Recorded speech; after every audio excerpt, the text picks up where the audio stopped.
প্রায় 10 মাস ধরে চলা পেঁয়াজ রপ্তানি নিষেধাজ্ঞার পর সম্প্রতি ভারত সরকার পেঁয়াজ রপ্তানির উপর আরোপিত 40% শুল্ক কমিয়ে 20% করেছে।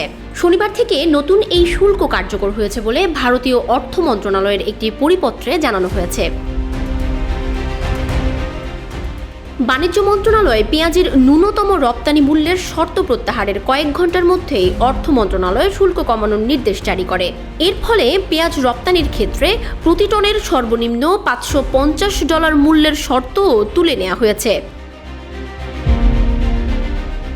টাইমস অব ইন্ডিয়ার প্রতিবেদনে বলা হয়েছে, ভারতীয় কর্তৃপক্ষ এখন ব্যবসায়ীদের পেঁয়াজ রপ্তানির ক্ষেত্রে যে কোনো মূল্যে বিক্রি করার অনুমতি দিয়েছে।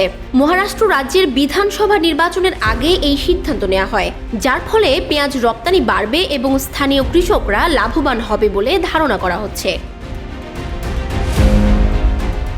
অনাবৃষ্টির কারণে পেঁয়াজের অভ্যন্তরীণ সংকটের আশঙ্কায় গত ডিসেম্বরে ভারত রপ্তানি নিষিদ্ধ করেছিল। পরবর্তীতে কূটনৈতিক অনুরোধে কিছু চালান অনুমোদন দেওয়া হয়, তবে উচ্চ মূল্য থাকা সত্ত্বেও রপ্তানি বন্ধ থাকায় কৃষকরা অসন্তুষ্ট ছিলেন।